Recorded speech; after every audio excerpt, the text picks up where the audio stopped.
ఎక్కడ ఎవరికి ఏది కావాలో అది ఆ సమయంలో దేశకాలాదుల్ని బట్టి అనుగ్రహించబడితే అది లక్ష్మి.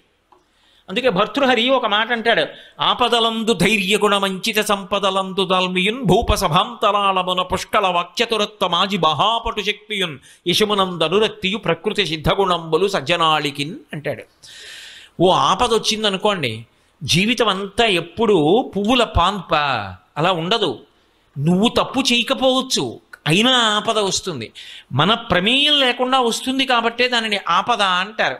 ఆ ఆపద వచ్చినప్పుడు తాళి తట్టుకుని నిలబడగలగాలి. అలా తట్టుకోలేక నేలబడిపోయాడు అనుకోండి, మృత్పిండం అంటారు. మట్టి ముద్ద కింద పడిపోతే నేల కట్టుకుపోతుంది. అది బంతి అనుకోండి, కింద పడితే పైకి లేస్తుంది. కింద పడిపోకుండా పైకి లేవాలి అంటే ఉత్సాహం ఉండాలి. ఇవాళ ఈ కష్టం వచ్చింది, ఎదుర్కొంటాను, వ్యూహం రచన చేస్తాను, దీన్ని దాటి ముందుకు వెళ్ళిపోతాను తప్ప ఇక్కడ నేను ఆగిపోని, ఇలా నా ప్రస్థానం ఆగకూడదు, నేను ముందుకు వెళ్ళిపోవలసిందే అంతే అనుకున్నవాడెవడో వాడు శ్రీమాన్, వాడు లక్ష్మీవంతుడు.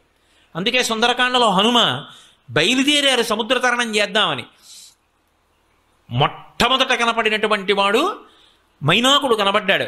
నిపత్యమమ శృంగేషు విశ్రమస్వ యథాసుఖం, ఒక్కసారి నా కొండ కొమ్ము మీద వాలవయా, కాస్త తేనె తాగు, పళ్ళు తిను అన్నారు.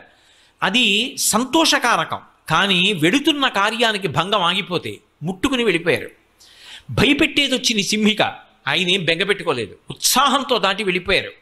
అందుకే ఆపద వచ్చినప్పుడు తట్టుకోవడానికి ఏది కావాలి అంటే ధైర్యం కావాలి. బాగున్నన్ని రోజులు నా అంత వాణ్ణి నేనని ఇలా చేతి మీద చెయ్యేసుకు తిరిగాడు. ఏదో చిన్న ఆపద వచ్చింది అంతే, ఇక మళ్ళీ ఆయన ఎక్కడా కనపట్టలేదు. ఏమండి ఎందుకు కనపట్టలేదు అంటే, చిన్న ఆపద వచ్చిందంటే తట్టుకోలేకపోయాడు జీవితంలో. అంటే లక్ష్మీ కటాక్షం లేదు.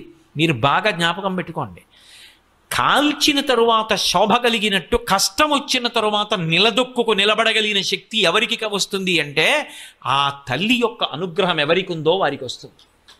అందుకే లక్ష్మీ కటాక్షము అన్న మాటకు అర్థం కేవలము డబ్బు అని మీరు అనుకొనరాదు. అందుకే తల్లి లోకములనన్నిటినీ చూస్తుంది అన్న మాటకు అర్థం అది. కాబట్టి ఆపదలందు ధైర్యగుణ మంచిత సంపదలందు దాల్మియున్, విశేషమైన ఐశ్వర్యం కలిగిందనుకోండి, ఐశ్వర్యానికి ఉండేటటువంటి దోషం ఏమిటి అంటే అహంకారాన్ని కల్పిస్తుంది. కానీ ఎవరి యందు లక్ష్మీ కటాక్షమున్నది అని చెప్పవలసి ఉంటుంది అంటే, ఎంత ఐశ్వర్యం ఉన్నదో అంత గుర్తు పెట్టుకుని, ఎంత పేదవాళ్ళు కానివ్వండి, బంధు బంధు బంధు బంధు ఎక్కడో ఎప్పుడో బంధువులు, ఒకప్పుడు వాళ్ళు పేదవాళ్లే కానీ ఇప్పుడు మహదైశ్వర్యవంతులు, కానీ వాళ్ళని చూసి తెలియనట్టు వెళ్ళిపోరు. పేరు పెట్టి పిలిచి, ఇంటికి పిలిచి అన్నం పెట్టి పక్కకి తీసుకెళ్ళి చాటుగా డబ్బిచ్చి నేను ఇచ్చానని తెలియక్కర్లేదు, జీవితంలో వృద్ధిలోకి రా అని చెప్పిందో తల్లి. ఆవిడది లక్ష్మీ కటాక్షం. ఆ ఇల్లు ఆ స్థితికి వెళ్ళింది అంటే ఆమె ఆ ఇంటి లక్ష్మి. ఆవిడ వలన ఆ ఇల్లు అంత హిచ్చిల్లింది. అది లక్ష్మీ కటాక్షం. అందుకే ఇంటి ఇల్లాల్ని బట్టి ఐశ్వర్యం ఉంటుంది. కాబట్టి ఆపదలందు ధైర్యగుణ మంచిత సంపదలందు దాల్మియున్, డబ్బున్నప్పుడు అహంకారం వచ్చేసింది అనుకోండి, ఆ అహంకారం ఏం చేస్తుందంటే ఎప్పుడో ఒక భగవద్భక్తుణ్ణి కూడా నిరసించే గుణానికి వెళ్ళిపోతుంది. అదే పతనానికి కారణం అవుతుంది. అటువంటి సౌశీల్యం ఉన్నటువంటి వాళ్ళు ఇంట్లో ఉన్నారనుకోండి, వాళ్ళు ఉన్న కారణం చేత ఆ ఇంటి ఐశ్వర్యము భ్రంశము కాదు. అందుకే అది లక్ష్మి నిజానికి. అంచిత సంపదలందు దాల్మియున్ భూపసభాంతరాళమున పుష్కళ వాక్చతురత్వము. ఆయన ఎన్నో చదువుకున్నాడు, ఆయన ఏం చదువుకోనివాడు కాడు, ఎన్నో చదువుకున్నాడు, ఎన్నో తెలుసు ఆయనకి. కానీ కొంతమంది చూడండి పాపం తెలియని వారు కాదు, ఎన్నో తెలుసు. పుస్తకం వ్రాస్తే ఆ పుస్తకం చదువుతుంటే అబ్బా ఏమి దర్శనం చేశారు రా మహానుభావుడు, ఒక్క శ్లోకాన్ని ఎంత గొప్పగా అన్వయం చేశారు ఆయన అనిపిస్తుంది. ఆయన్ని వచ్చి సభలో మాట్లాడమన్నారు అనుకోండి, సభలోకి వచ్చి కూర్చుంటే ఒక్క విషయం జ్ఞాపకానికి రాదు. కొందరికి ఎంతో విషయ పరిజ్ఞానం ఉంటుంది, సభలో రంజకత్వం ఉండదు, అందంగా ప్రతిపాదించగలిగినటువంటి శక్తి ఉండదు. అంత మాత్రం చేత వాళ్ళు రచయితలు కాకుండా పోరు. కాలమునందు వాళ్ళ పేరు ఎప్పటికీ నిలబడుతుంది. కానీ వాళ్ళకి లక్ష్మీ కటాక్షం ఎలా ఉంది అంటే గ్రంథకర్తగా ఉంటుంది తప్ప ఒక ఉపన్యాసకుడిగా, ఒక ప్రవచనం చేసిన వాడిగా సమాన స్థాయిలో ఆ కీర్తి ఉండదు. అంత మాత్రం చేత వాళ్ళు తక్కువ వాళ్ళన్న మాట అనడానికి వీల్లేదు. నిజానికి ప్రవచనం చేసిన వాడికన్నా కూడా వాళ్ళు చాలా చాలా గొప్పవాళ్ళు. పోతన గారు ప్రవచనాలు చేసి ఉండకపోవచ్చు, అంత మాత్రం చేత పోతన గారు ప్రవచనం చేసిన వాడికన్నా తక్కువ అని మీరు నిర్ధారించగలరా? కాదు. పోతన గారి పేరు చెప్పుకొని, పోతన గారు చెప్పిన పద్యాలు చెప్పుకొని బిరుదులు పొందిన వాళ్ళు ఉన్నారు.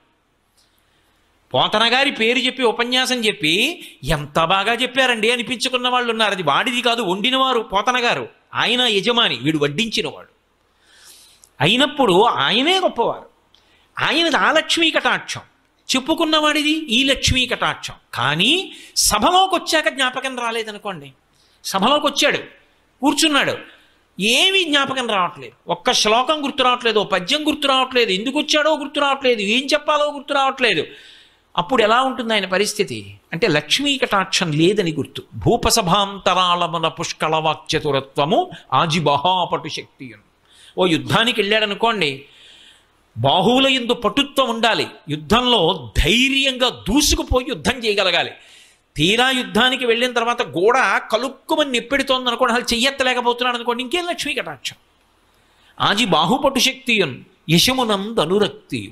నేను కీర్తివంతుణ్ణి కావాలన్న కోరిక ఉండి తీరాలి వ్యక్తికి. అది లేదనుకోండి, ఆ వ్యక్తి లక్ష్మీ కటాక్షమునకు అర్హుడు అని చెప్పడము సాధ్యము కాదు. అందుకే ఒకటి గుర్తుపెట్టుకోండి, మనిషి జీవితంలో ఈశ్వరుడు ఏదో ఒక విభూతిని ఇవ్వనివాడన్నవాడు ఉండడు.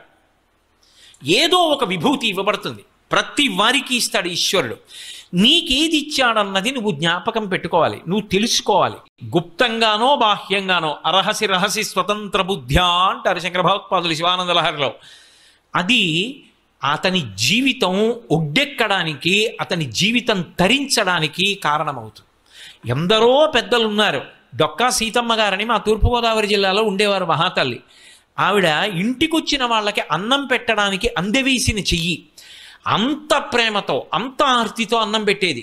అటువంటి తల్లి శరీరం విడిచిపెట్టిన రోజున ఆకాశంలో జ్యోతి రూపంలో వెడుతుంటే ఇద్దరు మహావిద్వాంసులు అగ్రహారంలో కూర్చుని మాట్లాడుకుంటున్నారు అమలాపురం దగ్గర.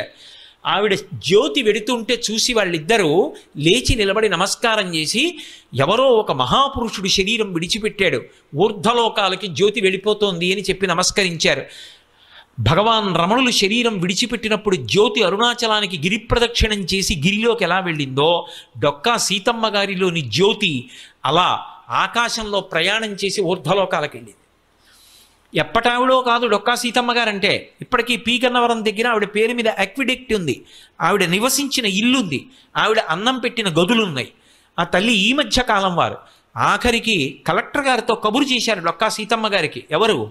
భారతదేశం వాళ్ళు కాదు, లండన్లో యువరాజు పట్టాభిషేకం చేసుకుంటూ ఇంతమందికి అన్నం పెట్టిన ఆ తల్లి వచ్చి నాకు ఆశీర్వచనం చెయ్యాలని కలెక్టర్తో కబురు చేశారు విమానంలో తీసుకురమ్మని.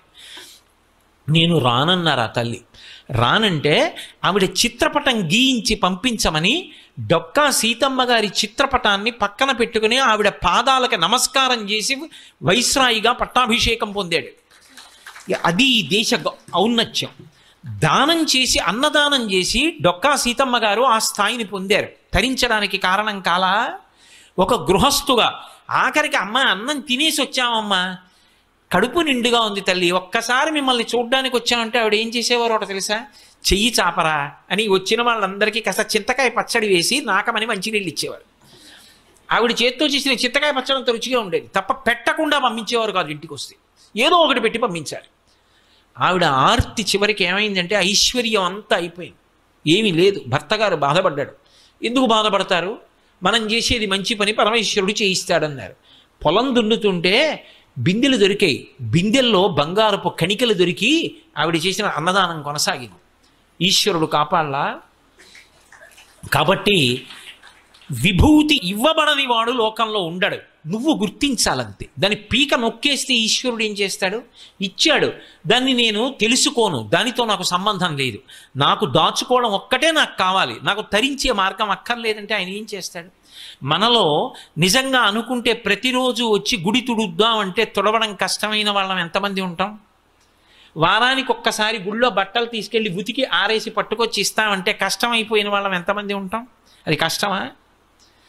లేకపోతే ప్రతిరోజు కనీసం వారానికి నేను ఒక్క చిన్న పద్యం నేర్చుకుంటాను అంటే వారానికి ఒక్క పద్యం నేర్చుకోవడం అంత కష్టమా? వారానికి ఒక్క పాదం నేర్చుకుంటాను. పోతన గారి పద్యాల్లో ఒక్క పాదం నేర్చుకుంటాను వారానికి. చిత్తశుద్ధితో ప్రయత్నిస్తే అంత కష్టమా? 108 తక్కువ కాకుండా గాయత్రి విడిచిపెట్టకుండా చేస్తాను. కష్టమా? బొట్టు పెట్టుకోవడం మానను, అంత కష్టమా? కానీ అని వదిలేసిన వాడికి అన్నీ వదిలేయచ్చు. ఇది పట్టుకుంటానన్నవాడు ఏది పట్టుకున్నా తరిస్తాడు. పట్టుకోవడానికి ఆవిడ ఏదో ఒకటి ఇస్తుంది, ఇవ్వకుండా మాత్రం ఉండదు. కాబట్టి అలా పట్టుకుని తరించిపోతాడు. అది లక్ష్మీ కటాక్షం. అందుకే మీరు బాగా గమనిస్తే లక్ష్మి ఎక్కడ ఉంటుంది అంటే అసలు ఆవిడ ఉండని ప్రదేశం ఉండదు. ఆవిడ ఎప్పుడూ అంతటా చూస్తూనే ఉంటుంది. దృశాద్రాఘీయస్యాదరదలిత నీలోత్పల రుచ దవీయాంసం దీనం స్నపయ కృపయా మమపి శివే అంటారు శంకర భగవత్పాదులు.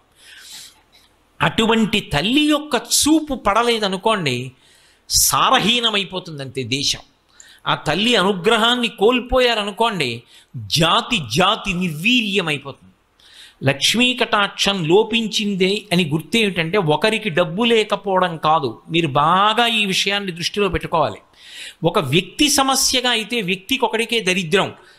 అసలు దేశమే లక్ష్మీ కటాక్షాన్ని కోల్పోయిందనుకోండి, ఆ భక్తి పోయిందనుకోండి, పోయిన నాడు ఆవిడ అనుగ్రహం పోతే మొట్టమొదట నశించిపోయేదేదో తెలుసా?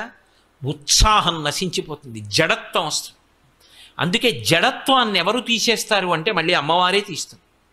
మీరు లోకంలో జడత్వాన్ని తీయగలిగిన వాళ్ళు ఇద్దరినీ చెప్తారు. ఒకటి అమ్మవారు, 2 స్వామి హనుమ. అందుకే మీరు చూడండి, బుద్ధిర్యశో బలం ధైర్యం నిర్భయత్వ మరోగత అజాడ్యం వాక్పటుత్వంచ హనుమత్ స్మరణాద్ లభేత్. హనుమని స్మరించినంత మాత్రం చేత అజాడ్యం.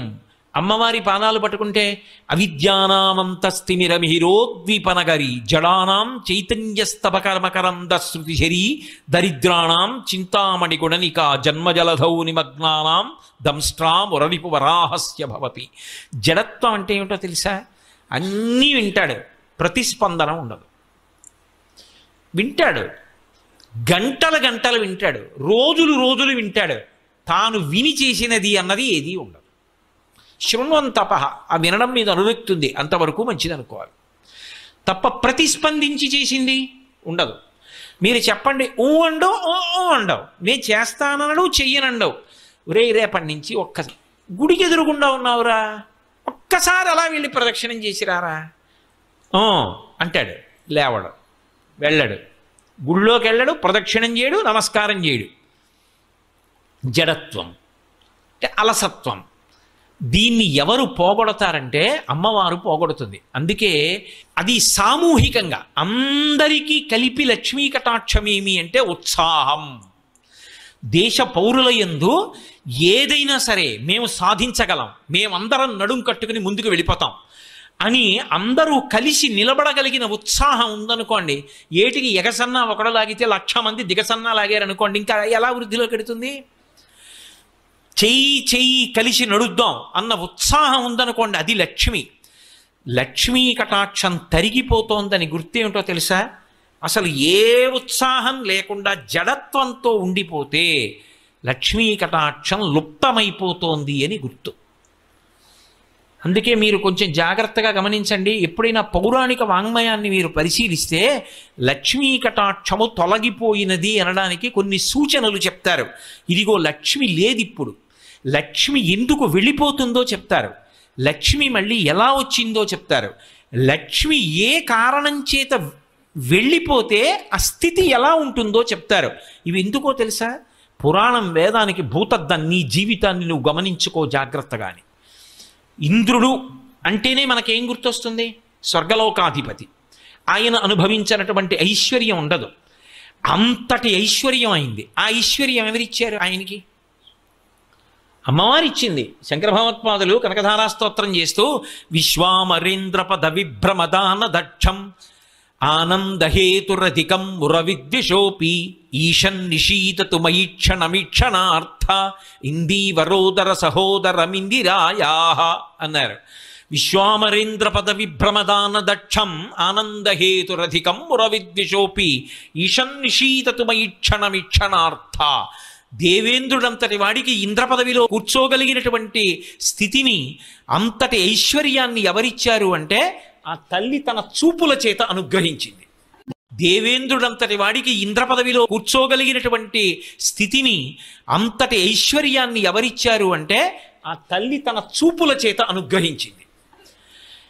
అటువంటి చూపు కలిగిన తల్లి వైక్షణమీక్షణార్థ, నా వంక కూడా ఒక్కసారి చూడమ్మా అని అడిగారు శంకర భగవత్పాదులు.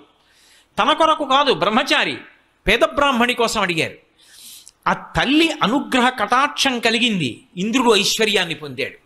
ఇప్పుడు ఇంత ఐశ్వర్యాన్ని పొందినటువంటి ఇంద్రుడు ఐశ్వర్య భ్రష్టుడయ్యాడు.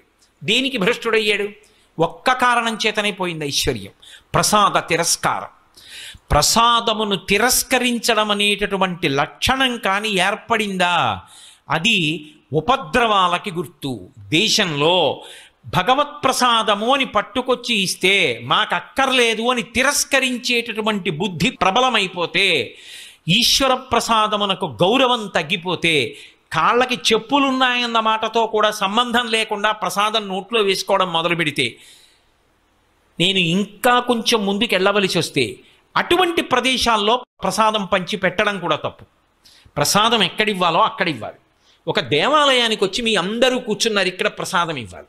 అంతేకాని అందరూ చెప్పులు వేసుకుని కాళ్ళకి బూట్లు వేసుకు కూర్చున్న కార్యాలయాల్లో ప్రసాదం పంచిపెట్టమని ఎవడు చెప్పాడు? వాడా బూట్లు విప్పడు. అలాగని వాడికి భక్తి ఉన్నా ప్రసాదం తిరస్కరించలేడు, వాడు అలాగే వేసుకుంటాడు. ఇప్పుడు ప్రసాదం పట్ల దోషమైందా లేదా? మీరు అందుకే ప్రసాదం అన్న మాట గురించి ఆలోచించండి. అన్నవరం సత్యనారాయణ స్వామి వారి వ్రతకథలో వైశ్యుని యొక్క భార్య ప్రసాదం పుచ్చుకోకుండా నదీ తీరానికి వెళ్ళింది, భర్త వచ్చాడని. వెంటనే పడవ మునిగిపోయింది. ఓ అశరీరవాణి పలికింది, ప్రసాదం పుచ్చుకోలేదని. ఆవిడ వెళ్ళి ప్రసాదం తింది, పడవ పైకి తేలింది. ఏమిటా కథ? వింటున్నాం కదా అన్నటువంటి కథలు చెప్పేయడమే అనుకోవచ్చు. కాదు, అందులో ఒక గాంభీర్యమైన విశేషం ఉంది. ప్రసాదము అంటే ఈశ్వరుని యొక్క అనుగ్రహము.